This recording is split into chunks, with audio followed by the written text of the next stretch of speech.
My wife, the CEO, threw her pen on the floor at the board meeting and said, "Pick it off the ground." The whole tables laughed. I didn't say a word. That evening, my wife called. "I've chosen to sever all contact. Stay away forever." I replied, "You will regret it." By midnight, the company group erupted in panic as the company value dropped by 95%. 540 missed calls. The conference room smelled like fake confidence and overpriced cologne, with just a hint of desperation masquerading as ambition. You know the type of place. Mahogany table that probably cost more than a sedan, leather chairs that squeaked every time someone shifted their weight to check their Rolex, and a view of the city skyline that screamed, "We're important," louder than a motivational poster at a used car dealership. I was sitting in my usual spot, the one closest to the door, which I'd long ago accepted was the corporate equivalent of the kids' table at Thanksgiving. My wife, Clara Jennings, sat at the head of the table like she was born there, which honestly, she might as well have been. The woman could make a throne out of a folding chair and still look like she was judging your entire bloodline. Clara was in full Queen of Wall Street mode today, which meant her blazer was sharp enough to cut glass. Her hair was pulled back so tight, I wondered if it gave her migraines, and her expression suggested she'd rather be literally anywhere else, but was contractually obligated to tolerate our existence. This was the quarterly report meeting for Jennings and Company, the tech consulting firm that bore her family name and my blood, sweat, and about 7 years of unpaid labor. But hey, who's counting? Oh, right, me. I'm always counting. I was there for one reason and one reason only, because I built the company's entire tech backbone. Every server, every algorithm, every automated system that made this place run smoother than Clara's PR-approved smile. Did I get credit for it? Sure, in the same way the guy who invented the intermittent windshield wiper got credit. Technically acknowledged, never actually celebrated, and definitely not compensated appropriately. But Clara had assured me early on that equity in marriage is better than equity in business, which I later realized was corporate speak for, "I'm not putting your name on anything." Around the table sat the usual suspects. There was Richard Pemberton, the CFO, who looked like he'd been born in a Brooks Brothers and sustained himself purely on black coffee and the tears of interns. Next to him was Diane Kowalski, VP of Operations, who had the personality of a spreadsheet and the warmth of a tax audit. Then there was Marcus Chun, the marketing director, who spent more time perfecting his Instagram aesthetic than actually marketing anything. And finally, Clara's personal assistant, Bethany, who had mastered the art of laughing at her boss's jokes approximately 0.3 seconds before anyone else to maintain job security. Clara was midway through the quarterly report, rattling off numbers that meant the company was doing well, thanks to the system I'd built that basically ran itself at this point, when it happened. Her platinum pen, the one she'd special ordered from some boutique in Manhattan that probably charged by the letter for engraving, rolled off the glossy surface of the table. It tumbled in slow motion, like a dramatic scene in a movie where everyone knows something terrible is about to happen but can't look away. The pen hit the carpet with the softest little thud and rolled, naturally, directly toward my shoe. The room went quiet. Not the thoughtful kind of quiet, but the someone just ripped one in an elevator kind of quiet. Clara's eyes, those ice blue weapons of mass destruction, tracked the pen's journey and then landed on me. Not near me. Not in my general direction. On me. Like a sniper locking onto a target. "Pick it up," she said. 2 words. Just 2 simple words. But the way she said them, like I was the help, like I was some random dude who'd wandered in off the street, instead of her husband of 8 years who'd built the very platform she was using to present her little PowerPoint, made my jaw clench so hard I thought I might crack a molar. The entire boardroom froze. Richard's coffee cup stopped halfway to his mouth. Diane's fingers hovered over her keyboard. Marcus looked like he was trying to decide if he should film this for LinkedIn or pretend he was suddenly very interested in the ceiling tiles. Then they laughed. Not nervous laughter. Not, "Oh wow, that was awkward" laughter. Full-on, knee-slapping, tears-in-the-eyes laughter. Bethany snorted like a malfunctioning printer, which triggered another wave of giggles around the table. Even Richard, who I'd never seen smile in 3 years, was grinning into his coffee like he'd just witnessed the funniest thing since his portfolio doubled. I looked at the pen. I looked at Clara. I looked at the faces around the table, all of them waiting to see what I'd do. Part of me, The petty, vindictive part that had been taking notes for years, wanted to kick the pin under the table and watch her dive for it in her $1,000 heels. Another part of me, the part that still had to sleep in the same house as this woman, knew that would only make things worse. So I did what I'd become embarrassingly good at over the years. I smiled politely, bent down, picked up the pen, and placed it gently on the table in front of her. "There you go, Your Majesty," I said, keeping my tone light and my smile plastered on like I was auditioning for a toothpaste commercial. That just made them laugh harder. Marcus actually slapped the table. Diane covered her mouth, but her shoulders were shaking. Richard muttered something that sounded like domesticated under his breath, which earned him a sharp look from Clara, but not sharp enough to make him take it back.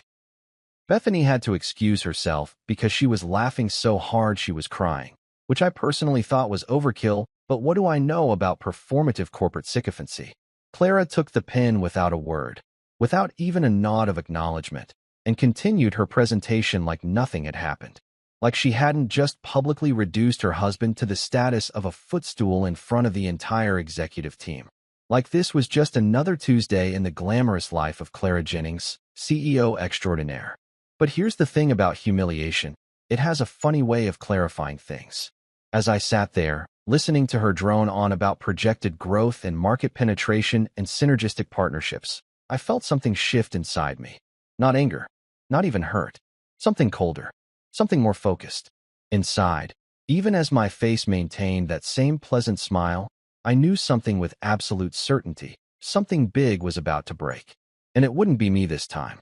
I'd spent years building systems, creating fail-safes, embedding backdoors into code that only I understood. Clara thought she owned this company, thought she owned me. But you can't own what you don't understand. And she'd never understood what I'd built. She'd never cared to learn. So I sat there, nodding at the appropriate moments, while my mind raced through lines of code, access points, and one particular function I'd buried deep in the architecture years ago. A little insurance policy I'd told myself I'd never use. Turns out, never is a pretty flexible timeline.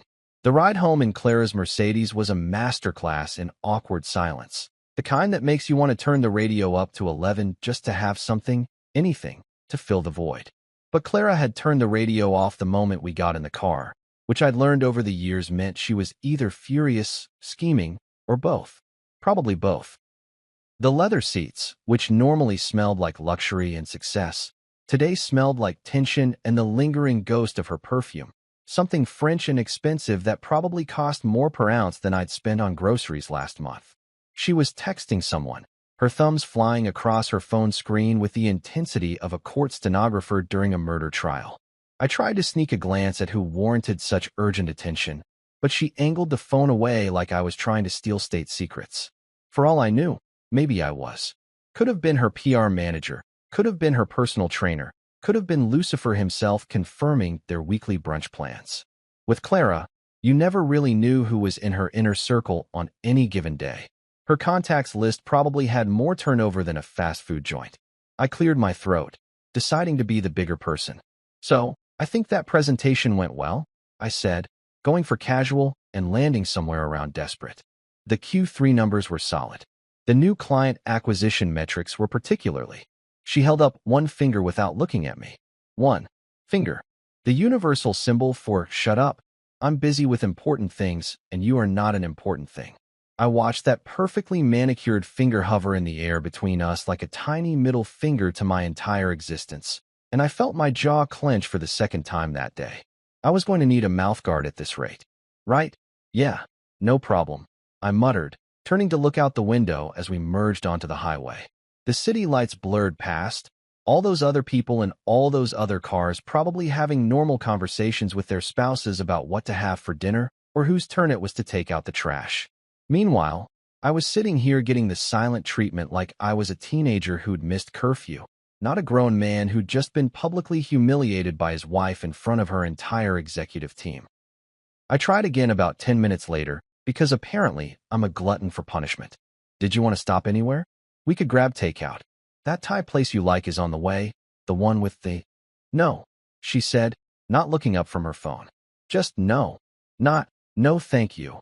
Or, I'm not hungry. Or even, I'd rather eat glass than prolong this car ride. Just a flat, dead no that somehow managed to convey that my suggestion was not only unwelcome, but actively offensive to her sensibilities. Cool, cool, I said, nodding like an idiot. Home it is then.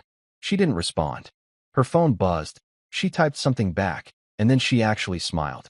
A real, genuine smile that I hadn't seen directed at me in probably 6 months. Whoever was on the other end of those texts was getting the good Clara, the one who laughed at jokes and had personality and didn't treat people like sentient furniture. I wondered what that was like. I used to know, back when we were dating, back when she looked at me like I was someone worth looking at. The highway stretched on. I counted exit signs to pass the time. We passed billboard after billboard. Personal injury lawyers promising maximum compensation. Fast food chains advertising deals I'd never take advantage of. A weirdly aggressive ad about gutter cleaning that seemed more threatening than informative. Anything to avoid focusing on the fact that my wife and I were sharing a confined space, and somehow I'd never felt more alone. By the time we pulled into our driveway, our being generous since the house was in her name, purchased with her family money, and decorated according to her taste, it was almost 7:30. The house was one of those modern minimalist nightmares that looked like it belonged in an architecture magazine and felt about as warm as the magazine's glossy pages. All sharp angles, floor-to-ceiling windows, and furniture that looked expensive but felt like sitting on decorative rocks. Clara loved it. I'd learned to tolerate it. She was out of the car before I'd even unbuckled my seatbelt, her heels clicking against the concrete with the efficiency of someone who had much more important places to be. I grabbed my messenger bag from the back seat and followed her in, locking the car because someone had to remember these things. Our house was in a nice neighborhood, the kind where people jogged with expensive strollers and had landscapers with names like Eduardo or Chin's Premium Lawn Service. But still, you lock the car. It's common sense. Inside, Clara didn't even break stride. She went straight to her study, the room I wasn't allowed in without explicit permission, the one with the door that was always locked when she wasn't in it, and slammed it behind her hard enough to rattle the abstract art piece in the hallway. The one that looked like someone had sneezed paint onto a canvas and then charged $4,000 for it. I stood in the foyer for a moment, listening to the lock click into place, and wondered what exactly I'd done to deserve the cold shoulder treatment. Besides exist, apparently. I looked at my watch. 7:45. My stomach growled, reminding me that the sad continental breakfast at this morning's meeting, stale croissants and coffee that tasted like regret, had been my only food today. I dropped my bag by the door, walked into our designer kitchen with its marble countertops and appliances that looked like they belonged on a spaceship, and opened the fridge. The glow of the interior light felt judgmental somehow, like even the refrigerator was disappointed in my life choices. I made dinner anyway, because why not? Someone had to feed the royal ego, and if Clara was going to hole up in her study until midnight, she'd eventually emerge demanding food like a dragon expecting tribute. I pulled out pasta, some cherry tomatoes, garlic, olive oil, and fresh basil that was probably a week past its prime, but would work. Cooking was one of the few things I did that Clara occasionally praised, usually when we had guests and she needed to show off her well-rounded husband who cooks. As I chopped garlic and put water on to boil, I thought about the meeting, about the pen, about the laughter, about how Richard had called me domesticated, like I was a golden retriever who'd learned a cute trick. The knife thudded against the cutting board in a steady rhythm that was almost meditative. Chop, chop, chop. Each cut felt therapeutic, like I was slicing through more than just garlic. By 8 p.m., I was sitting at our dining table, an 8-seater monstrosity that we'd used for exactly 2 dinner parties in 3 years, eating pasta alone. The chair across from me was empty. The chair next to me was empty. All the chairs were empty except mine. I twirled spaghetti around my fork and tried to remember the last time Clara and I had eaten a meal together that didn't involve clients or networking or maintaining appearances for someone else's benefit. I couldn't. After dinner, I cleaned up because leaving dishes in the sink would result in a passive-aggressive text the next morning about basic household responsibilities. Then I grabbed my laptop, settled onto the couch, the one piece of furniture I'd actually gotten to choose, a comfortable sectional that Clara tolerated because it was adequately neutral, and opened Google. My fingers hovered over the keyboard for a second before I typed. Is marriage supposed to feel like customer service? The search results were depressingly numerous. Relationship advice blogs, Reddit threads with titles like "Am I the Only One?" and "Does anyone else feel like their spouse's employee?" and even a few academic articles about emotional labor in modern marriages. I clicked through a few, reading stories from other people who felt exactly like I did. Undervalued, taken for granted, more like staff than partners. One comment stuck with me. If you're constantly asking yourself if this is normal, that's your answer. It's not. I closed the laptop and stared at the ceiling. From Clara's study, I could hear her on a phone call, her voice muffled but animated. She was laughing at something. That laugh used to be for me. Now it was for board members and investors and whoever the hell she'd been texting in the car. The house settled around me, all its expensive emptiness pressing in. Somewhere in the back of my mind, a plan was beginning to form. Not concrete yet, just the shadow of an idea. But it was there, waiting. I just didn't know yet how soon I'd need it.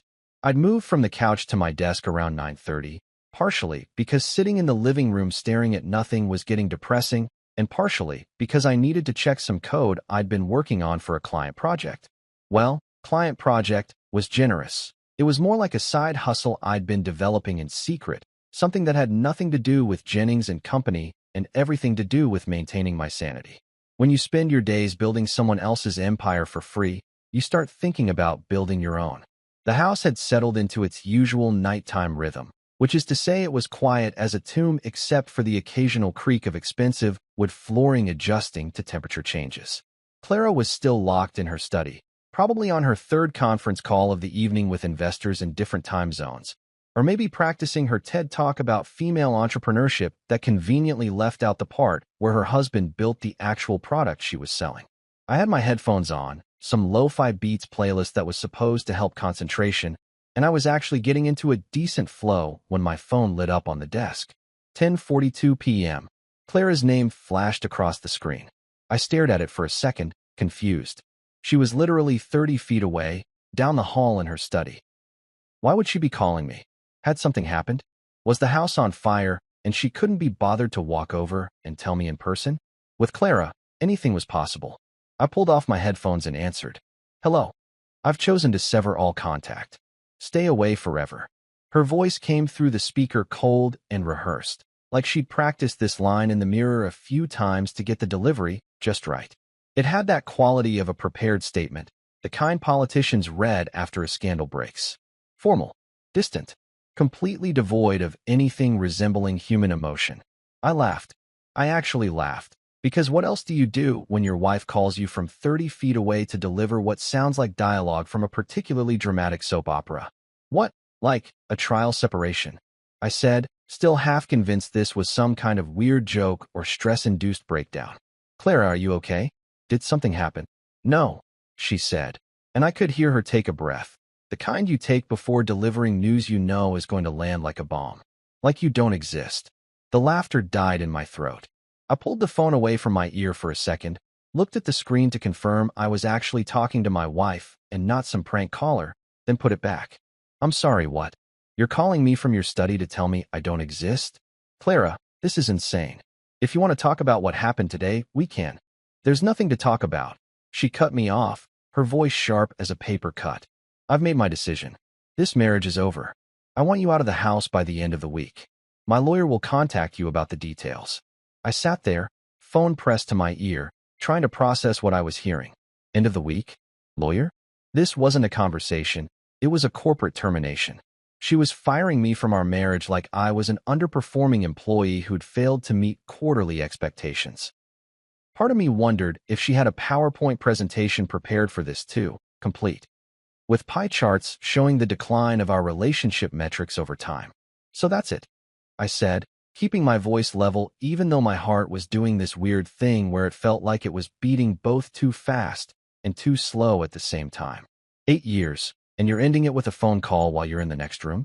You can't even look at me. I don't need to look at you, she said. This isn't a discussion. It's a notification. A notification. Like I was some app on her phone she was deleting to free up storage space. I felt something cold settle in my chest, replacing whatever remnants of affection or loyalty or stupid hopeful optimism I'd been clinging to. It was a strange feeling, like watching something die in real time and realizing you didn't feel sad about it. You felt relieved. Relieved that you didn't have to pretend anymore. Relieved that the shoe had finally dropped after hovering overhead for months, maybe years. I paused, let the silence stretch between us. In the background of her call, I could hear her shifting in her leather desk chair, probably checking her watch, calculating how much time this tedious conversation was taking away from more important matters. When I spoke again, my voice was calm. Too calm. Okay, I said simply. I could almost hear her blinking in surprise on the other end. She'd probably expected tears, or begging, or anger. Some kind of emotional reaction she could later describe to her friends over brunch as proof that I was unstable or difficult. Instead, I gave her nothing. Okay, she repeated, suspicious. Yeah, okay. If that's what you want, that's what you'll get. I leaned back in my chair, looking at the lines of code on my screen. Beautiful, logical, predictable code. Unlike people, code did exactly what you told it to do. But you might want to keep your phone charged tonight. There was a beat of silence. What's that supposed to mean? Nothing, I said, and I could hear the smile in my own voice even though I wasn't entirely sure when it had appeared. Just general life advice. You never know when something important might come up. Would hate for you to miss it.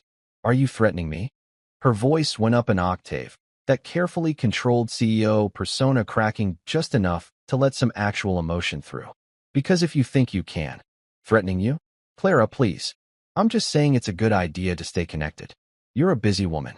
Important calls to take, emergencies to handle, that sort of thing.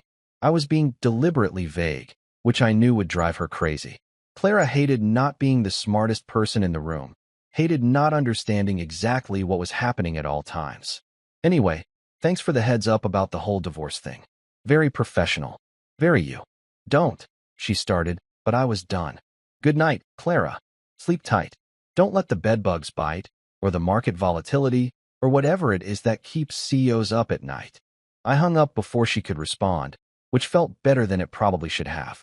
My phone immediately buzzed with a text from her, probably something scathing about my attitude or my immaturity or my complete failure as a husband. I didn't read it.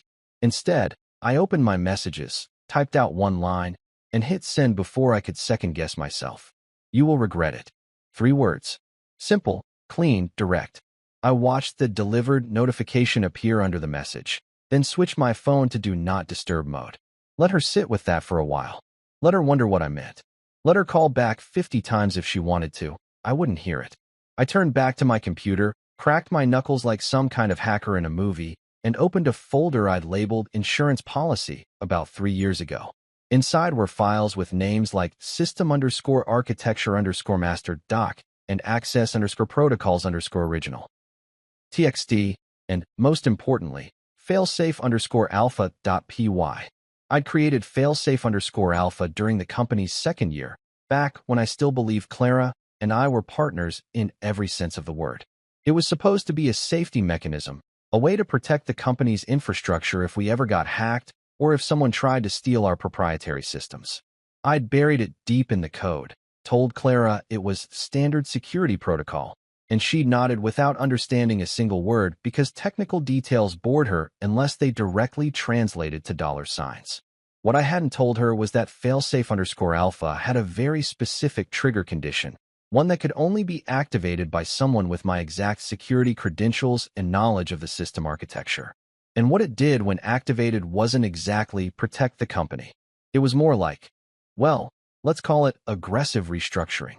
I opened the file, scrolled through the code, checking connections and dependencies. Everything was still there, still functional, still waiting. The company ran on servers I'd built, using software I'd designed, with security protocols I'd implemented. Clara owned the name and the client relationships. I owned everything else. She just didn't know it yet. My phone lit up on the desk, Clara calling again. Then a text, then another call. I ignored all of it, focused on my screen. There was a certain poetry to this, I thought. She'd call me from 30 feet away to tell me I didn't exist. Soon, I'd show her what happened when the things she couldn't see decided to stop existing too. I checked the time. 11:47 p.m. Plenty of time before midnight. Plenty of time to make sure everything was ready.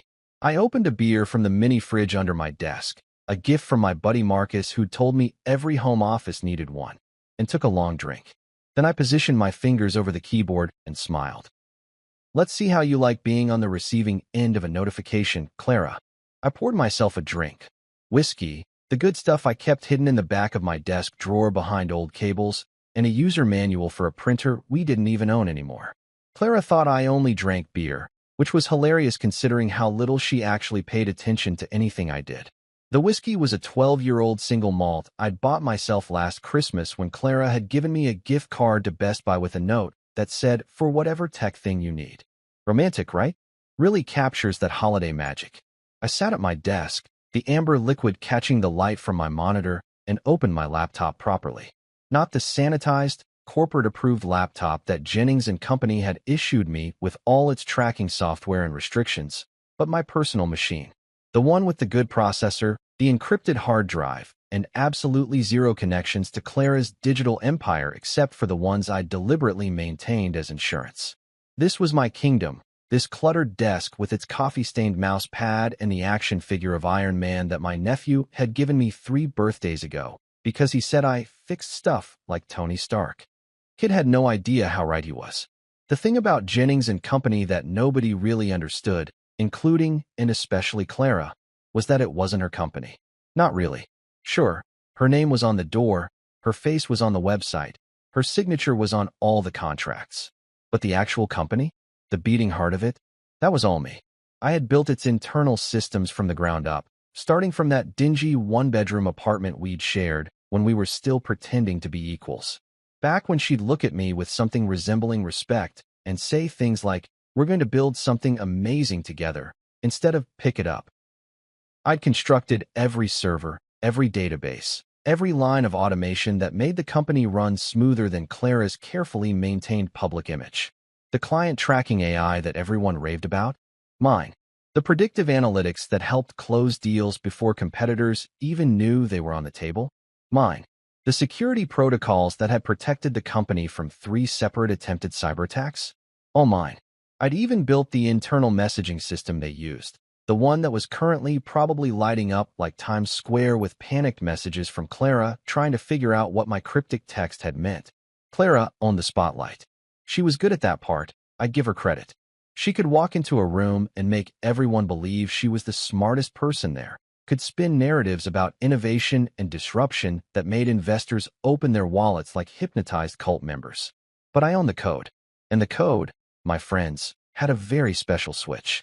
I pulled up the system architecture files, the ones that mapped out every connection, every dependency, every single point where data flowed through the company's digital infrastructure. It looked like a circuit board designed by someone on a caffeine bender, lines connecting to lines connecting to more lines, each one representing hours of work, late nights, sacrificed weekends. There were sections I'd built during our honeymoon, for crying out loud, because Clara had gotten an urgent call from a potential client, and I'd needed to set up a demo environment while she schmoozed them at a beach bar in Cancun. And there, buried about 17 layers deep in a subsystem labeled security_protocols_redundant_backup_v7. A name so boring that no one would ever bother to actually investigate it, was failsafe_alpha. My masterpiece. My insurance policy. My nuclear option. I'd created it during year 2 of the company, back when things were still growing fast, and I was naive enough to think Clara would eventually add my name to the incorporation papers like she'd promised. "Let's wait until we're more established," she'd said. "It looks better to investors if there's a single clear leader. You understand, right?" And I'd nodded like an idiot, believing that more established would eventually arrive, not realizing it was corporate speak for never. Failsafe_alpha was supposed to be a safety mechanism, a way to protect everything I'd built if something catastrophic happened. If we got hacked, if a disgruntled employee tried to steal proprietary code, if the company got hostile takeover bid and someone tried to lock me out of my own systems. It was the digital equivalent of a self-destruct button, except instead of destroying everything, it just reorganized things. Aggressively, chaotically, permanently. The beauty of it was in its simplicity. One command, executed with my specific credentials, would trigger a cascade of automated processes that would make the company's entire digital infrastructure have what I'd come to think of as a very public nervous breakdown. Contracts would auto-cancel. Financial reports would show false liquidation alerts. The AI would start making decisions based on corrupted data sets. Client databases would become temporarily inaccessible. Stock valuations would plummet. And the best part? It would all look like a catastrophic system failure, the kind of thing that happens when a company grows too fast and doesn't invest enough in proper IT infrastructure. Which, ironically, was exactly what Clara had done. She'd been so focused on expansion and acquisition and her personal brand that she'd ignored my repeated warnings about system vulnerabilities, about the need for redundancies, about the importance of documentation and proper security protocols. "You're being paranoid," she'd said more than once. "Just keep everything running. That's your job." Well, now my job was apparently over. So why should I keep anything running? I took another sip of whiskey and thought about the meeting, about that pen rolling across the floor, about the laughter, about Bethany snorting like a malfunctioning printer while Richard muttered domesticated, and Clara just sat there, accepting their mockery of her husband as perfectly normal and acceptable behavior. I thought about all the dinner parties where I'd been introduced as Clara's husband instead of the CTO, or even just "this is my husband who built the company's entire technical infrastructure." I thought about the credit I'd never received, the equity I'd never been granted, the respect I'd been systematically denied. And then I thought about that phone call, that cold, calculated, corporate termination disguised as a marriage ending. I've chosen to sever all contact. Stay away forever. Like I was a vendor whose contract wasn't being renewed. Like 8 years of my life were just a line item she was removing from her budget. My fingers moved across the keyboard almost of their own accord, pulling up terminal windows and security access points. I verified my credentials, still active, because of course Clara hadn't thought to revoke my system access. Why would she? She probably assumed I'd just quietly pack my things and disappear like a good little dismissed employee, maybe send her a fruit basket and a thank you note for the privilege of having served. I checked the company's current status. All systems operational. Servers running smoothly. The automated processes I'd built humming along perfectly, making Clara money while she slept, completely oblivious to how fragile her empire actually was. I could see the real-time data flowing through, client transactions processing, reports generating, the AI making micro-decisions about resource allocation. It was beautiful in a way. A complex machine operating flawlessly because I designed it to operate flawlessly. For her. I opened another window and pulled up the company's current stock valuation. Trading had closed for the day, but the after-hours numbers looked good. Really good. The company was valued at just over $3.2 billion, which was frankly insane considering we'd started in that cramped apartment with a dream and my coding skills. Clara had been profiled in Forbes last month, featured in their 30 under 40 issue even though she was 37, but apparently they'd made an exception because her visionary leadership was just that impressive. The article hadn't mentioned me once, not even in the acknowledgments. I wondered what Forbes would write about tomorrow. The clock in the corner of my screen ticked over, 11:52 p.m. I had 8 minutes until midnight. Not that midnight was significant in any practical sense. The code would work just as well at 11:53 or 12:47 or 3 in the morning. But there was something poetic about it, something cinematically satisfying about timing the fall of Clara's empire to coincide with the death of one day and the birth of another. New beginnings and all that inspirational poster nonsense. I pulled up the failsafe_alpha file one more time, scrolling through the code to make absolutely sure I hadn't missed anything. Every function was intact. Every trigger was properly configured. Every cascade protocol was ready to execute. The code was clean, elegant even.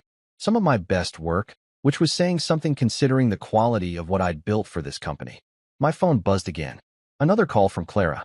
Number 47, if I was counting correctly, which I was because I'm petty like that.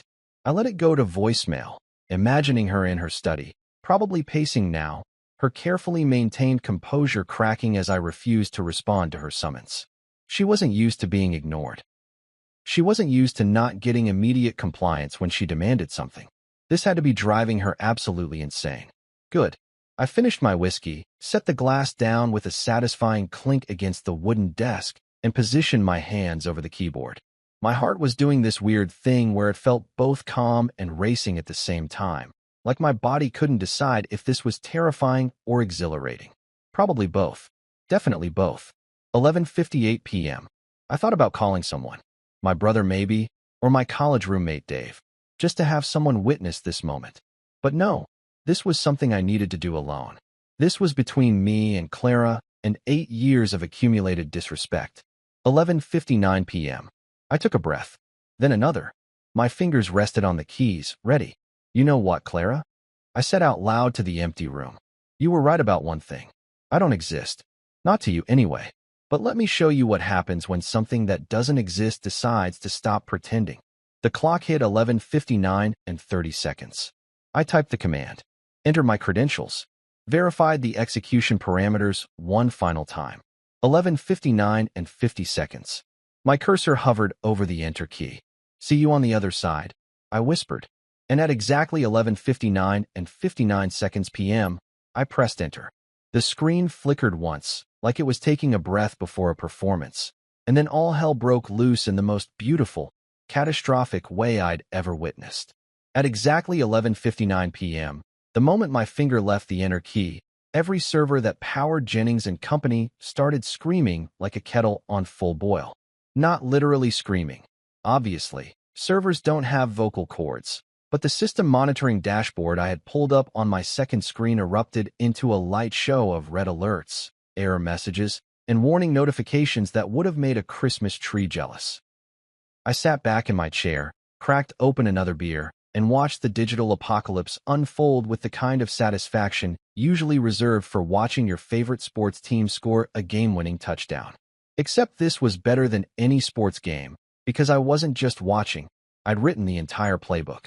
The first thing Failsafe_Alpha did was target the automated contract management system, the crown jewel of the company's operations.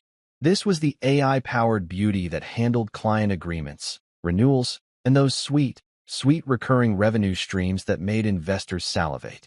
I'd spent 9 months perfecting it, teaching it to recognize patterns, flag opportunities, and essentially print money while Clara took all the credit during board meetings.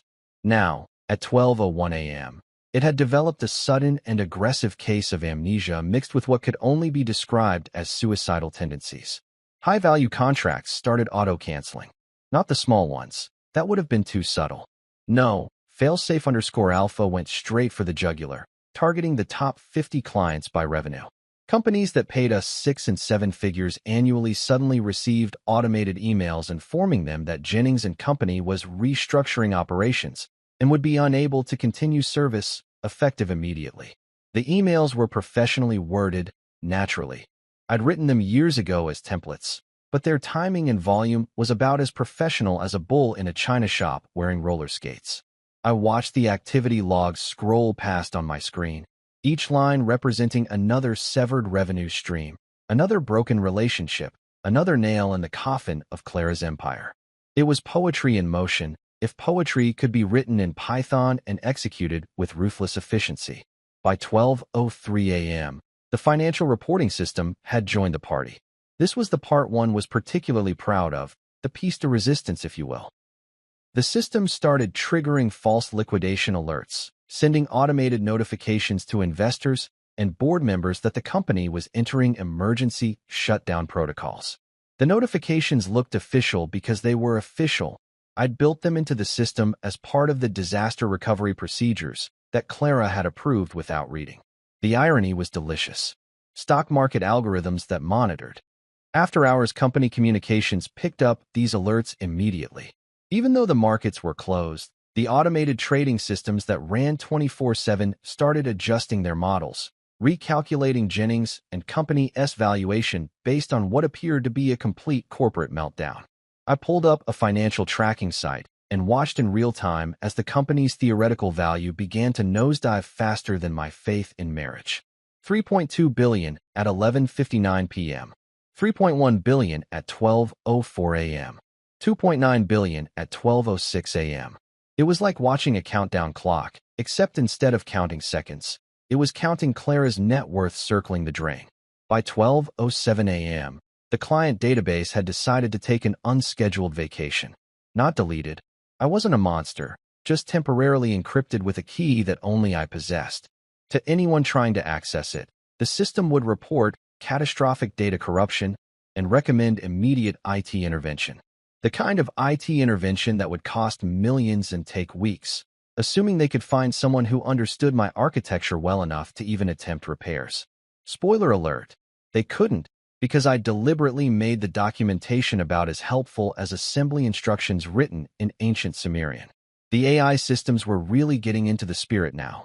The predictive analytics engine, which normally suggested optimal resource allocation and client engagement strategies, had apparently decided that the optimal strategy was chaos. It started making recommendations like divest all assets immediately and liquidate all holdings, and my personal favorite, terminate all employment contracts and flee to a non-extradition country.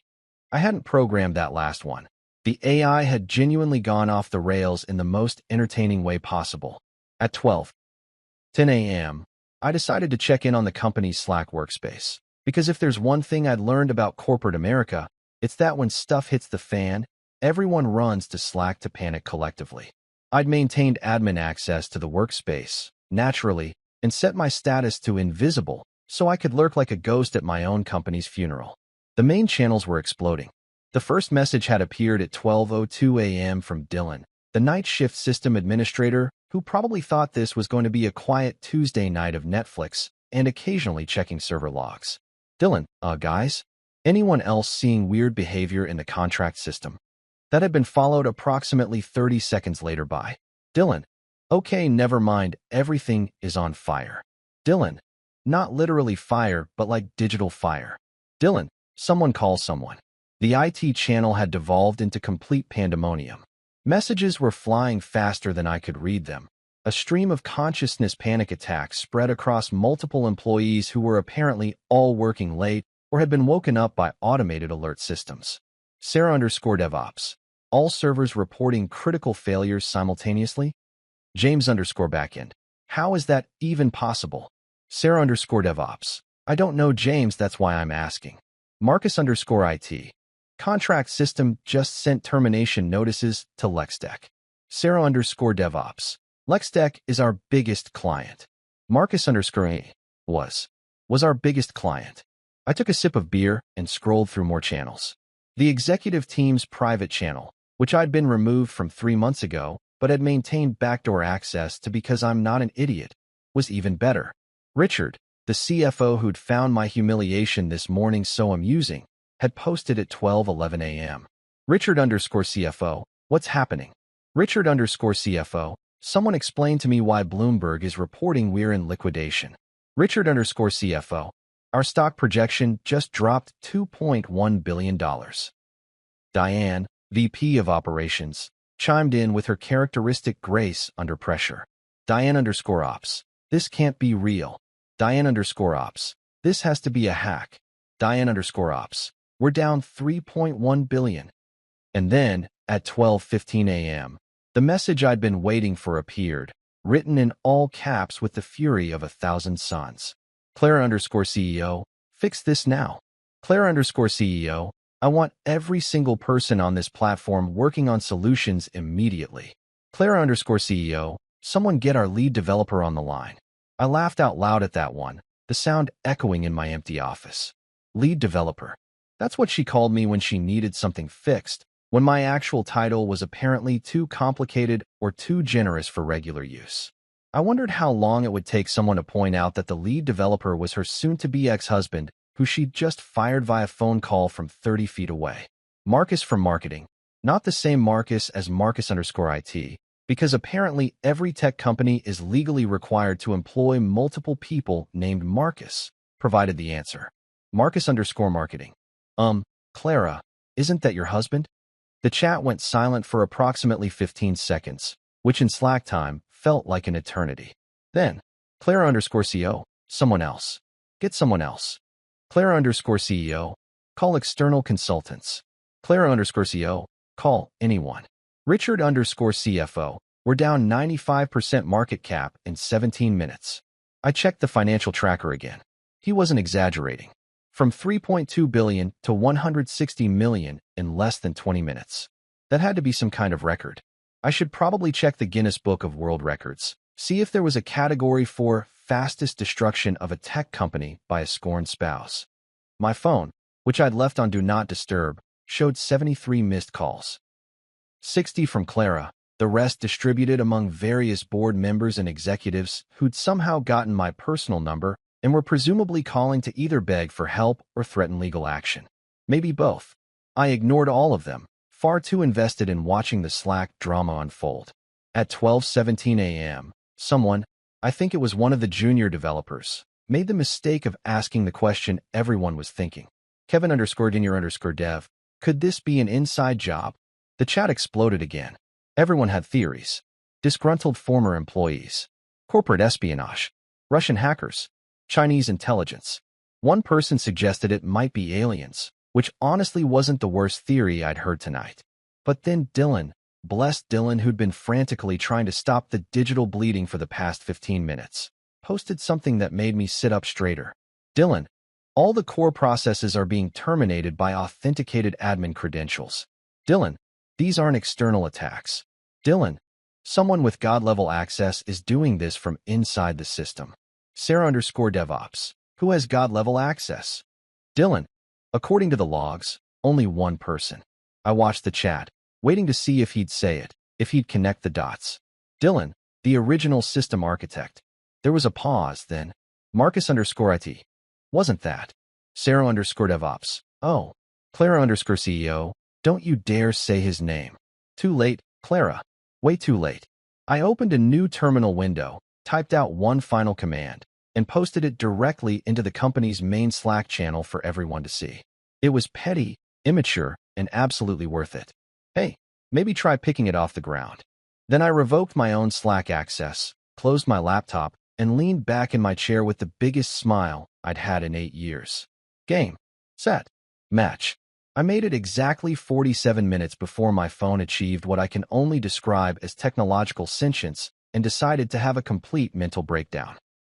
Even with Do Not Disturb turned on, the thing kept lighting up on my desk like a possessed Christmas ornament, vibrating so aggressively that it was slowly inching its way across the wood surface like some kind of desperate electronic slug trying to escape its own existence.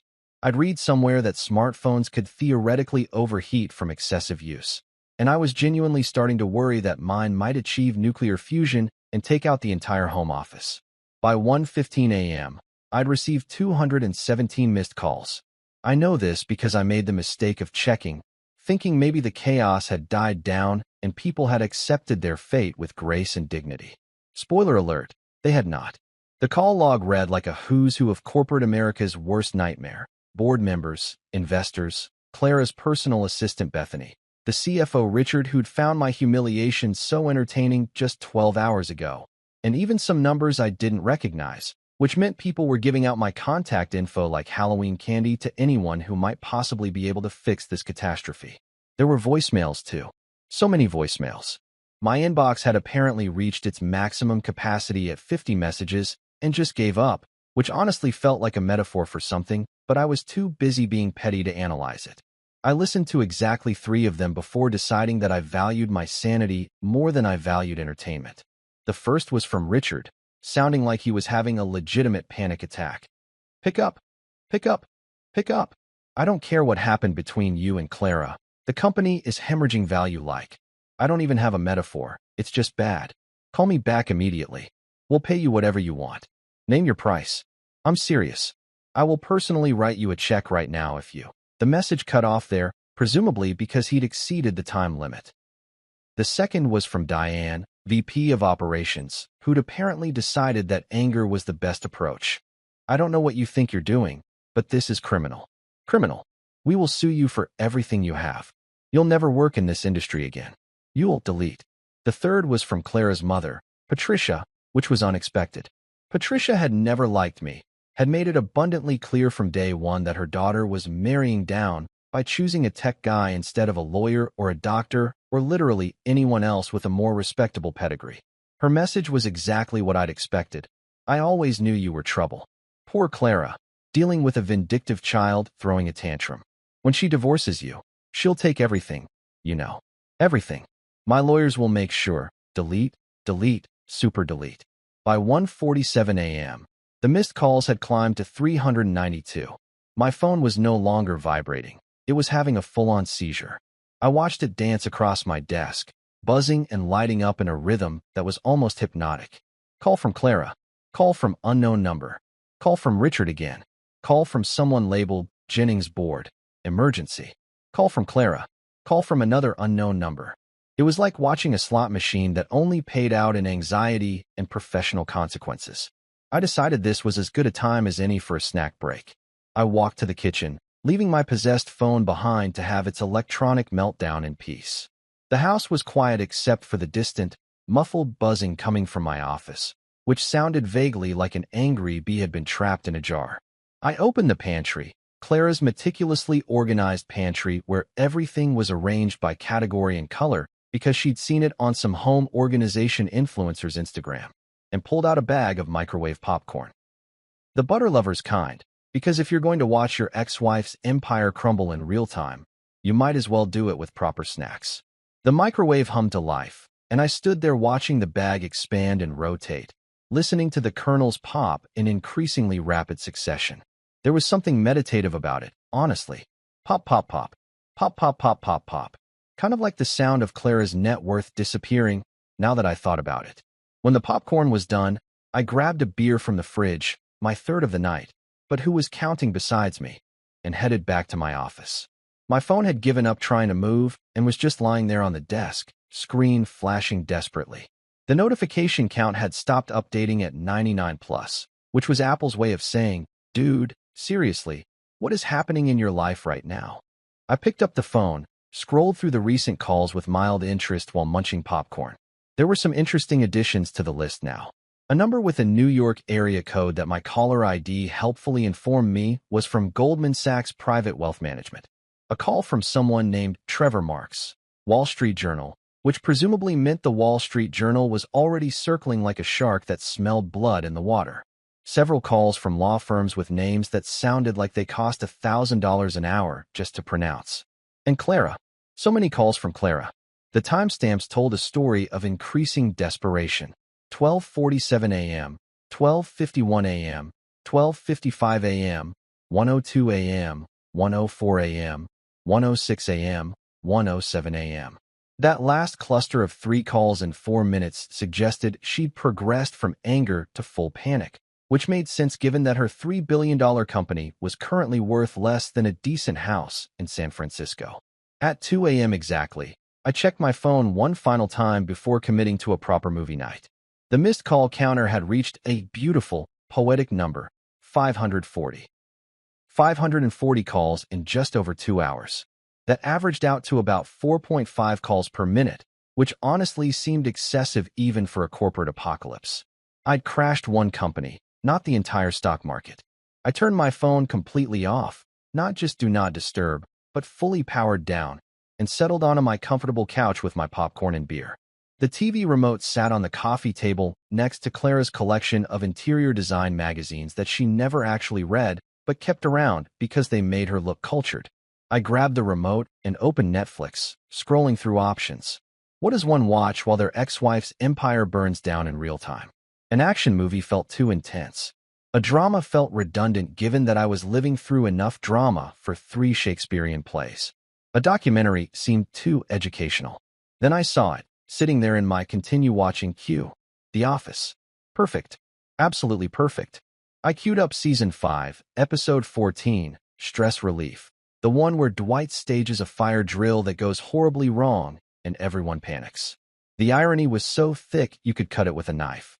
I hit play and settled in, watching as Dwight locked all the doors and set a trash can on fire while shouting, "The fire is shooting at us." Mood. I said to my empty living room, raising my beer in a solitary toast. By 3:30 a.m., I'd finished 4 episodes and 2 bags of popcorn. My phone remained blissfully off, sitting on my desk like a deactivated bomb. Somewhere out there, Clara was probably still frantically trying to reach me, mobilizing every contact she had, calling in every favor, desperately searching for someone, anyone, who could reverse what I'd done. The mental image of her in her designer pajamas, pacing her study at 3 in the morning with her perfectly styled hair falling apart and her mascara running, brought me more joy than it probably should have. I thought about turning my phone back on, just to see how high the missed call counter had climbed. But no, that would ruin the surprise for tomorrow morning. Let the number accumulate. Let Clara and her board and her investors and her lawyers all scream into the void while I sat here in my comfortable clothes, eating junk food and watching Jim Halpert play pranks on Dwight Schrute. As the sun started to peek through my windows around 5:47 a.m., painting the sky in shades of orange and pink that Clara would probably describe as uninspired or pedestrian, I pulled up the news on my laptop. I wasn't surprised to see that Jennings and Company's collapse had made headlines, but I was impressed by how fast the media had picked up on it.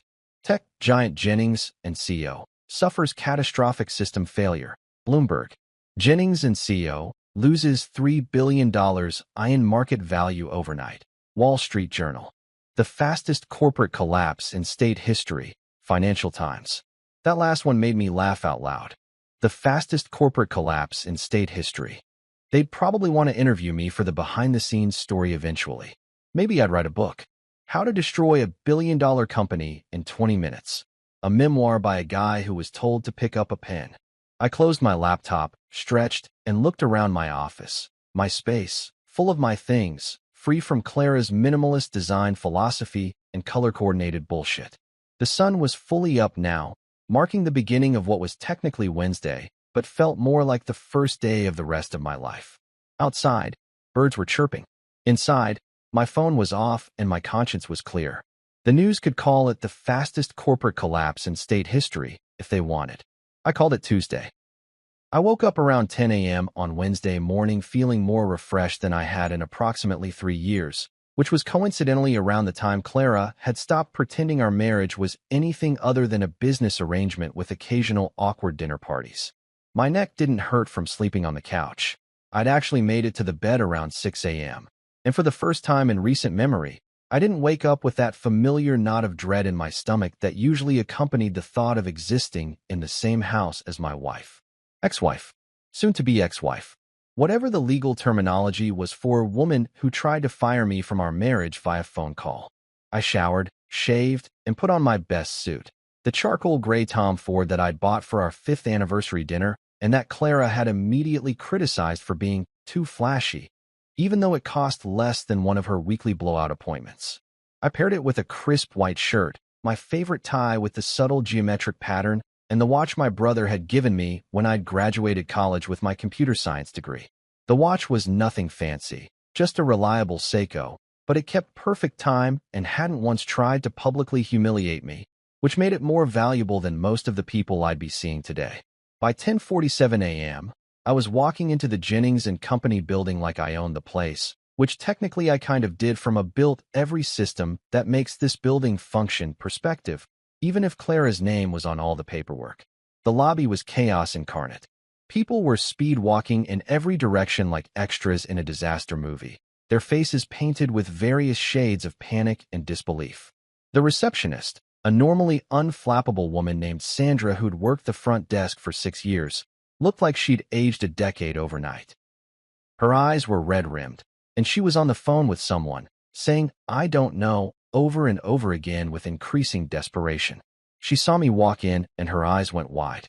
She dropped the phone, literally just let it fall from her hand, while whoever was on the other end kept talking, and stared at me like I was a ghost. Or a bomb. Or a ghost carrying a bomb. "Hi, Sandra," I said cheerfully, giving her a little wave. "Crazy morning, huh?" She opened her mouth, closed it, opened it again, and then just pointed toward the elevators with a shaking finger. No words, just pointing. I took that as permission to proceed. The elevator ride to the 14th floor, where the main boardroom lived in all its unnecessary marble and mahogany glory, was accompanied by a truly excellent Muzak version of Don't Stop Believin', which felt appropriate given the circumstances. I hummed along, checking my reflection in the polished elevator doors. I looked good, rested, maybe even happy. This was going to be fun. The 14th floor was even worse than the lobby. It looked like a bomb had gone off, if bombs were made of paper and existential dread. Documents were scattered everywhere, coffee cups abandoned on every available surface, and at least 3 people were crying. Not discreet, professional crying either, full-on, mascara running, gasping for air, sobbing. A junior analyst whose name I thought was Todd or Brad or some other generic tech bro name was sitting on the floor with his laptop, rocking back and forth slightly while staring at his screen. The boardroom doors were closed, but I could hear shouting from inside.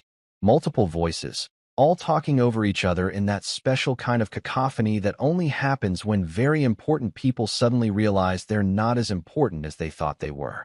I straightened my tie, plastered on my biggest smile, and pushed open the doors.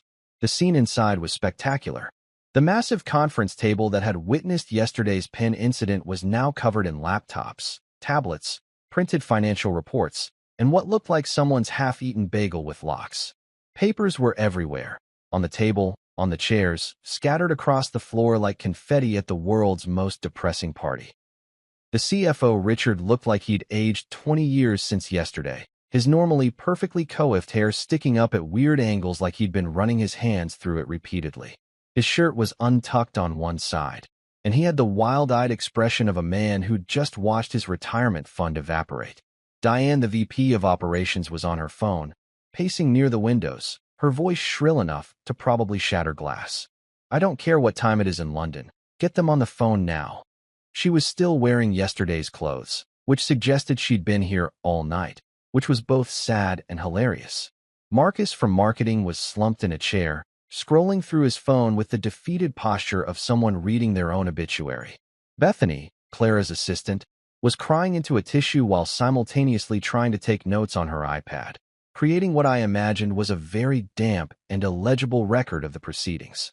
And then there was Clara. She was standing at the head of the table, both hands pressed flat against the surface like she was physically holding it down to keep it from floating away. Her designer blouse was wrinkled, her perfect hair pulled back in a messy ponytail that looked more hostage situation than casual chic, and her makeup was smeared in a way that suggested she'd been crying, but was trying very hard to pretend she hadn't been. When she looked up and saw me standing in the doorway, her expression went through about 15 different emotions in 3 seconds: shock, rage, desperation, hate, and something that might have been hope but died quickly when she remembered why I was probably there. "You," she said, her voice cracking slightly on that single syllable. The room went silent. Everyone turned to look at me. Richard's mouth fell open. Diane stopped mid-sentence, her phone forgotten at her ear. Marcus sat up straighter. Even Bethany stopped crying long enough to stare. "Me?" I confirmed cheerfully, walking into the room like I was arriving at a garden party instead of a corporate funeral. "Good morning, everyone. Beautiful day outside. Anyone catch the sunrise? No? Too busy watching your stock value circle the drain? Understandable. You destroyed everything." Clara's voice cracked again, and she pushed off from the table, taking a step toward me. Her hands were shaking. Actually shaking. I'd never seen Clara lose her composure like this. Not even when we'd lost our first major client in year 1. Not even when her father had died. She'd always been ice cold, perfectly controlled, the queen who never showed weakness. But right now she looked absolutely shattered. I smiled, the kind of smile that I'd been practicing in the mirror this morning while brushing my teeth. Calm, collected, maybe even a little amused. "Oh, come on, Clara. You did that when you dropped the pen." The silence that followed was so thick you could have cut it with a knife and served it at a dinner party. It was delicious. Absolutely delicious. I could see the realization spreading across everyone's faces. The connection between yesterday's casual humiliation and today's corporate apocalypse. Richard actually gasped. Diane's phone slipped from her hand and clattered to the floor. Marcus whispered, "Holy shit," under his breath. Clara's face went through several more color changes. Pale to red to an interesting shade of purple that probably wasn't medically advisable. She lunged for her phone on the table, her movements jerky and desperate. "Security," she said, her voice barely above a whisper. "I'm calling security." "Too late," I said, still smiling. I pulled a folder from under my arm. I'd been carrying it this whole time, but nobody had noticed because they were too busy having collective breakdowns, and tossed it onto the table. It landed with a satisfying thwop that made Bethany jump. "I've already transferred my ownership patents and algorithm licenses to a new firm. Everything I'd built, every line of code, every system architecture, every proprietary algorithm, it's all legally mine. And as of 7:32 this morning, it all belongs to ArcForge Technologies. ArcForge, Richard croaked, finally finding his voice. What the hell is ArcForge? I turned to look at him, my smile growing wider. My firm, Richard. My company. The one I built this morning while you were all busy panicking. Funny thing about intellectual property law, when you never put your partner's name on any of the legal documents despite 8 years of promises, they retain ownership of everything they create. Clara owns the name Jennings and Company and the client relationships. I own everything else. I watched the implications sink in across their faces. Without the systems I'd built, Jennings and Company was just an empty shell with a fancy name.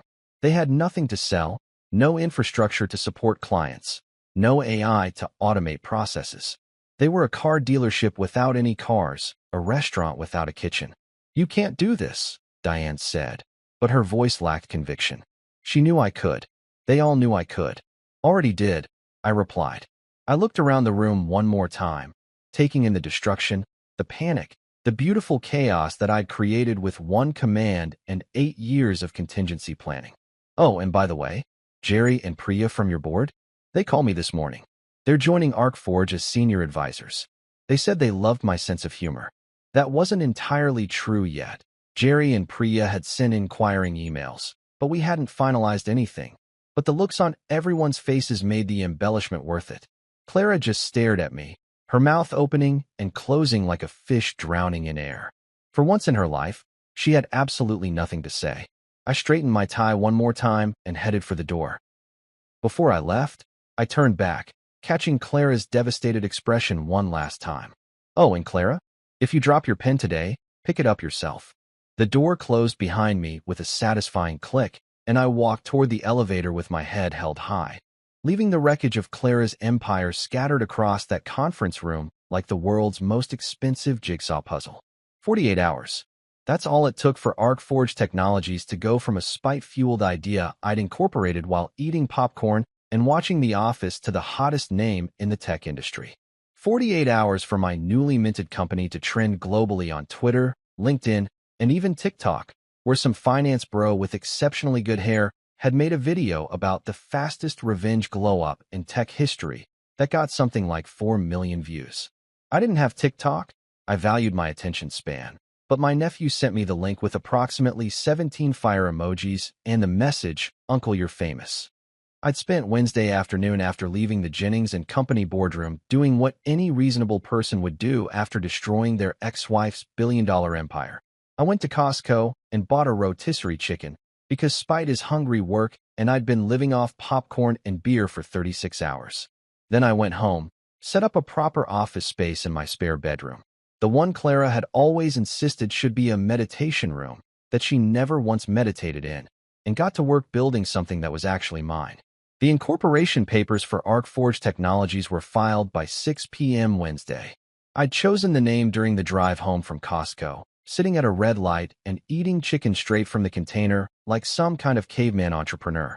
Arc, because it sounded tech-forward and also reminded me of an arc reactor from Iron Man, and Forge, because I was literally forging a new company from the ashes of my failed marriage. Also, it sounded cool, which matters more than people want to admit when naming companies. By Thursday morning, my inbox looked like it had been hit by a bomb made of opportunity. Investors who'd fled Jennings and Company like rats abandoning a sinking ship were suddenly very interested in having coffee with me. LinkedIn messages were pouring in so fast that the app kept crashing. My phone, which I'd finally turned back on Wednesday night, had accumulated another 200 missed calls, but this time they weren't from Clara's people screaming at me.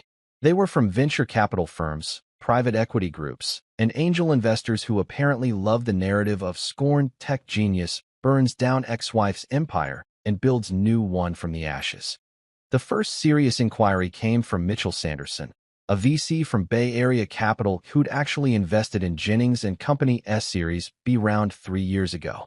His email was delightfully blunt. I should be mad at you for tanking my investment. Instead, I want to buy you lunch and hear your pitch for ArcForge.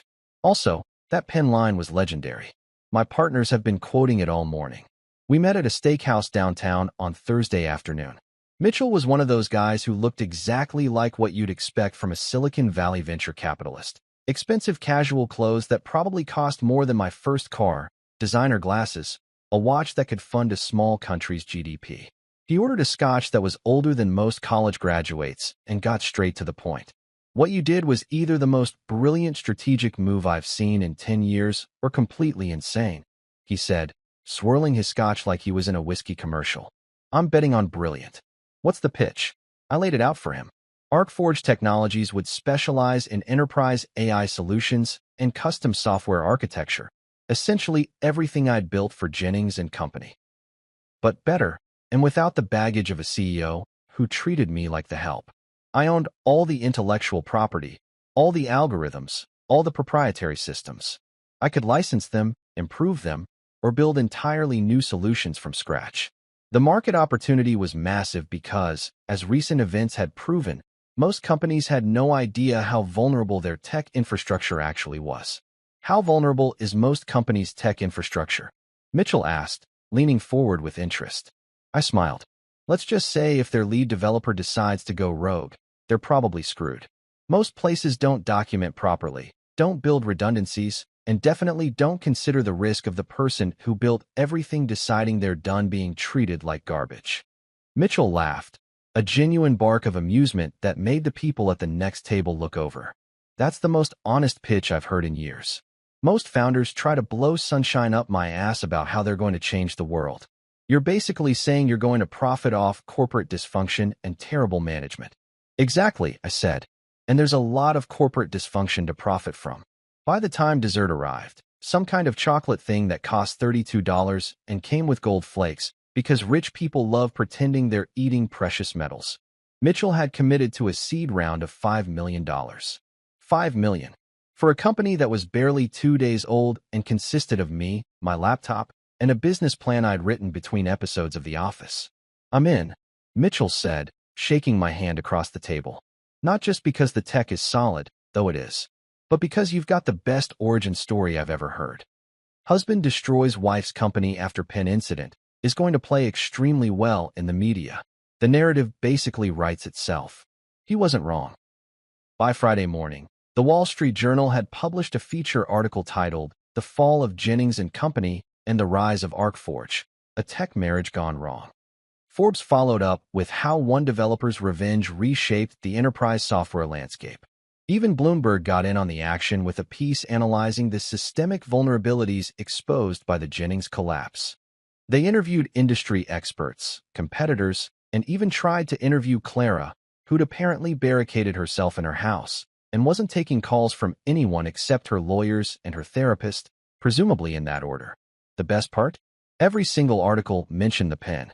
That stupid platinum pen had become the symbol of the entire saga, the inciting incident that launched 1,000 think pieces about workplace respect, marriage dynamics, and entrepreneurship, and the importance of treating your technical co-founders like actual human beings. Meanwhile, Jennings and Company was in full death spiral mode. The stock had been delisted from major exchanges after emergency trading halts on Wednesday. Clients were fleeing faster than you could say breach of contract. Employees were updating their LinkedIn profiles and sending out resumes en masse. The company that had been worth $3.2 billion on Tuesday was now in active liquidation proceedings, worth less than the furniture in its downtown office. Clara's personal net worth, which had been featured in Fortune's list of self-made women billionaires just last month, had reportedly dropped by 97%. The media was having an absolute field day with the reversal, and while part of me felt like I should feel guilty about destroying her life's work, mostly I just remembered that phone call. I've chosen to sever all contact. Stay away forever. Yeah, well, careful what you wish for, Clara. By Friday afternoon, I'd hired my first 2 employees. Jerry Blackwood and Priya Kapoor had been on Jennings and Company's board for 4 years, both of them sharp, experienced, and apparently more loyal to good technology than to Clara's ego. Jerry was a former CTO at a Fortune 500 company who'd retired early and gotten bored. Priya was a strategic consultant who specialized in corporate turnarounds and had the kind of network that made things happen. They showed up at my house/temporary office Friday at 2 p.m., dressed business casual, and carrying coffee from the good cafe downtown. We sat in my living room, the same living room where I'd eaten pasta alone on Tuesday night, and talked strategy. I have to ask, Jerry said after we'd covered the basics of equity splits and role definitions. What's your leadership philosophy? Every company needs some kind of guiding principle. I thought about it for exactly half a second. The answer was obvious, had been obvious since the moment that pen rolled across the conference room floor. I grinned. If you drop your pen, pick it up yourself. Jerry and Priya looked at each other, then burst out laughing. Real, genuine laughter that filled the room and made me feel, for the first time in years, like I was exactly where I was supposed to be. I love it, Priya said, wiping tears from her eyes. That's going on our website. That's going on business cards. That's going to be our entire corporate culture. Damn right it is, I said, raising my coffee cup. Welcome to ArcForge, where we build great technology and treat people like actual human beings. Revolutionary concept, I know. We clinked our paper coffee cups together like they were champagne glasses, and I looked around my living room at the beginning of something real, something mine, something that Clara couldn't touch or take credit for or diminish. Outside, the sun was shining. My phone was buzzing with more investor inquiries. And somewhere across town, in a minimalist house that felt more like a museum than a home, my ex-wife was probably sitting in her study, surrounded by lawyers, trying to figure out how her perfect life had imploded in less than a week. I hoped she was comfortable. I hoped she remembered who built everything she'd lost. And I really hoped she'd learn to pick up her own damn pen. 1 week after the fall of Jennings & Company, I was sitting in my new office space on the 23rd floor of a building in the financial district, reviewing contract proposals from 3 different Fortune 500 companies who apparently loved the idea of hiring the guy who'd just pulled off the most spectacular corporate implosion in recent history. The office wasn't huge, about 1,500 square feet, but it was mine. Actually mine, with my name on the lease, my logo on the frosted glass door, and absolutely zero risk of someone telling me the desk I'd chosen wasn't CO enough. Speaking of the desk, I'd deliberately chosen the same IKEA model I'd had in our spare bedroom at home. The one Clara had looked at with barely concealed disgust and said made me look like a freelancer working from a coffee shop instead of a serious businessman. It was solid oak, had good cable management, and cost about $300, which meant I could actually afford to spill coffee on it without having an existential crisis about furniture depreciation. I'd paired it with a comfortable ergonomic chair, 2 monitors, and a Spider-Man Funko Pop that my nephew had given me as an office-warming gift. The Spider-Man was positioned prominently where clients could see it, because if people couldn't handle a CEO who liked comic books, they probably couldn't handle working with me anyway. Jerry had the office next to mine, separated by a glass partition that we could frost for privacy, but usually kept clear because we discovered we both thought better when we could bounce ideas off each other randomly throughout the day. Priya had claimed the corner office with the better view, arguing that as our head of strategic growth, she needed to see the horizon, which Jerry and I suspected was just corporate speak for, I want the nice windows, but we'd agreed because Priya was already bringing in clients faster than we could onboard them. It was around 2:30 on a Tuesday afternoon, exactly 1 week since I'd pressed enter and watched Clara's empire crumble, when our receptionist Katie buzzed my desk. Katie was a college student working part-time, studying computer science at the State University, and had immediately earned my respect by showing up to her interview with a portfolio of side projects and zero tolerance for corporate nonsense. There's someone here to see you, Katie said through the intercom, her voice doing that thing where it goes up at the end like a question even though it's technically a statement. She doesn't have an appointment, and she won't give her name, but she seems intense. I glanced at my calendar. Nothing scheduled for another hour. Did she say what it's regarding? No. She just asked if you were in, and then kind of stood there staring at the door like she's trying to decide whether to come in or burn the building down.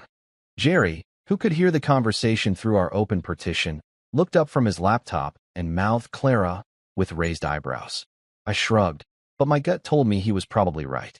Who else would show up unannounced and radiate enough intensity to make our unflappable receptionist nervous?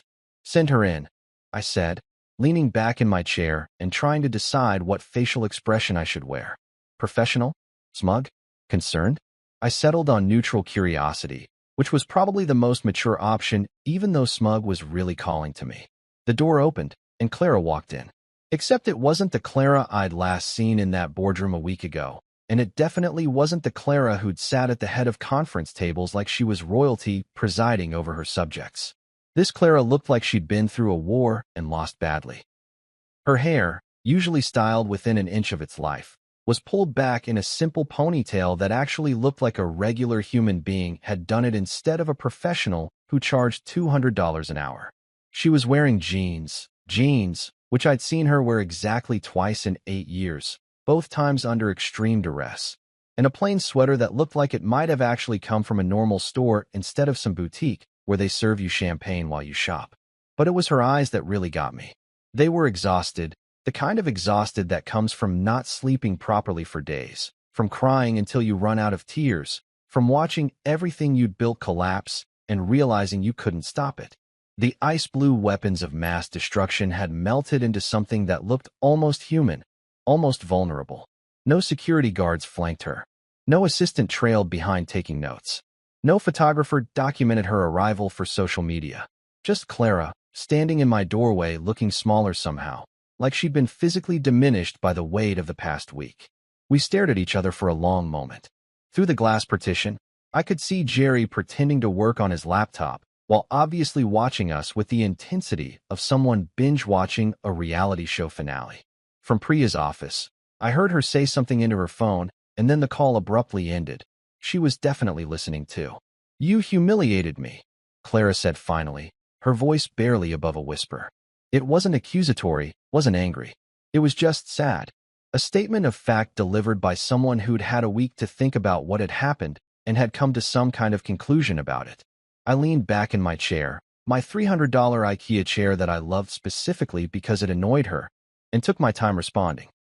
Part of me wanted to go for the jugular, to remind her of every slight, every dismissive comment, every time she treated me like I was less than. But looking at her standing there, defeated and exhausted, I found I didn't need to. The scoreboard was pretty clear. "No, Clara," I said calmly. "You humiliated yourself. I just sent the invoice." She flinched like I'd slapped her, but she didn't argue. Didn't try to defend herself or shift blame or launch into one of her carefully rehearsed speeches about leadership and tough decisions. She just stood there, absorbing the hit, and then her eyes started to wander around my office. She looked at the IKEA desk, the one that wasn't CEO enough, at my dual monitors displaying lines of code and financial projections, at the Spider-Man Funko Pop standing guard next to my coffee mug, at the framed photo of me and my brother at last year's Thanksgiving that I'd hung on the wall because it made me smile, at the whiteboard covered in brainstorming notes and terrible drawings from our strategy session this morning, at the coffee maker in the corner, a nice espresso machine that Jerry had insisted we needed, and the mini fridge stocked with actually good beer instead of the overpriced craft nonsense Clara had always preferred. Her gaze lingered on the desk for a long moment, and I could practically see the memory playing in her head. Her in our spare bedroom doorway 3 years ago, looking at this exact desk with disdain, suggesting I upgrade to something more professional if I wanted to be taken seriously. Me explaining that the desk was fine, that it was functional, that not everything needed to be a status symbol. Her rolling her eyes and walking away like I was a child who didn't understand how the real world worked. Now that desk sat in a successful company's office, with my name on the door and investors literally lining up to give me money. The desk hadn't changed. The world's perception of it had, because the person sitting behind it had stopped letting other people define his worth. "This is," Clara started, then stopped. Her hands were shaking slightly, I noticed. She clasped them together to hide it. "This is really nice. The office." "Thanks," I said simply. I wasn't going to make this easy for her by filling the awkward silence with small talk or false pleasantries. She'd come here for a reason, and I was curious to see what it was. "Jerry and Priya," she said, gesturing vaguely toward the glass partitions where my 2 employees were now completely abandoning any pretense of working and just openly watching us. They were supposed to be loyal to the company. They were loyal to good business, I corrected. Turns out that's not the same as being loyal to you. Another flinch. She wrapped her arms around herself like she was cold, even though the office was perfectly comfortable. "The lawyers say I can't sue you." Something about intellectual property rights and the contracts being insufficient. Non-existent, I supplied helpfully. The contracts protecting your ownership were non-existent. Because you never put my name on anything, remember? You were going to eventually, but you were waiting until we were more established, except we were plenty established. You just didn't want to share credit. I know, she said quietly, and that surprised me. Not the admission, the quiet way she said it, like she was genuinely accepting responsibility instead of spinning it into something else. I know I did this. I know I took you for granted. Took everything you built for granted. I waited. There had to be more. Clara Jennings didn't show up at her ex-husband's office to deliver a simple apology. That wasn't her style, even defeated. I came here to ask if you'd consider selling the technology back to me, she continued, and there it was. The real reason for this visit. Not all of it, just enough for Jennings and Company to fulfill our existing contracts. I have investors willing to fund a rebuild, but they need guarantees that we can actually deliver services, and without your systems, you have nothing to deliver, I finished. Yeah, I'm aware. I built it, remember? I can't pay you what it's worth, she said, her voice cracking slightly. But I can offer you 40% of whatever we rebuild. Partnership equity. Your name on everything this time. Real partnership, like it should have been from the start. I almost laughed. Almost. The audacity of it. Coming here, after everything, and offering me what she should have given me 8 years ago like it was some kind of generous gift instead of the bare minimum of respect. But I didn't laugh, because looking at her standing there, I realized something important. I didn't want it. I didn't want to rebuild Jennings and Company. Didn't want 40% of a company that would always have her family name on the door. Didn't want to go back to being someone's partner when I could be my own boss. No, I said simply. No. She looked confused, like she'd been so certain I'd jump at the chance. But you'd be.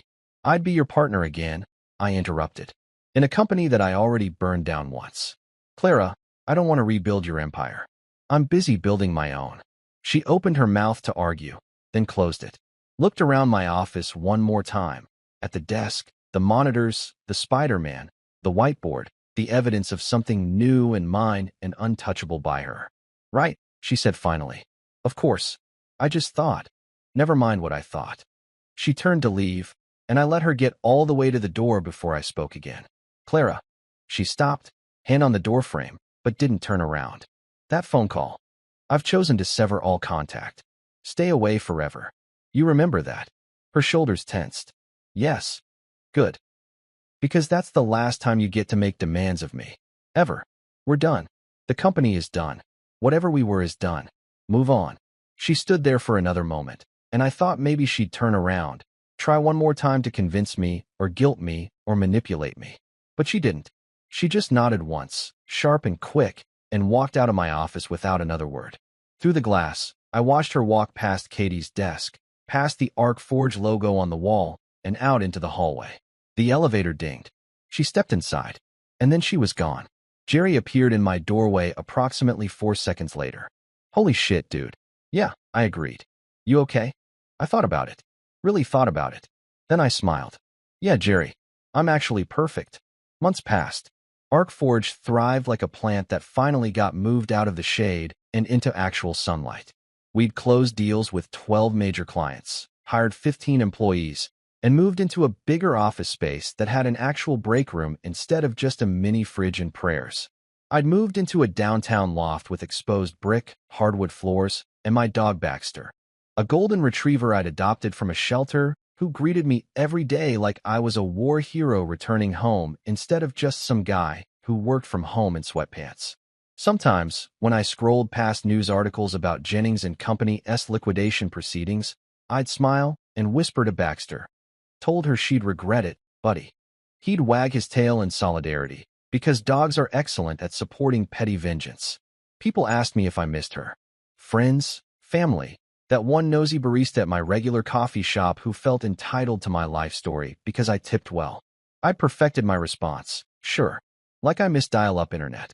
Freedom tasted like espresso and payback, and somewhere in a dusty corporate corner, a platinum pen still waited for someone else to pick it up. Not my problem anymore.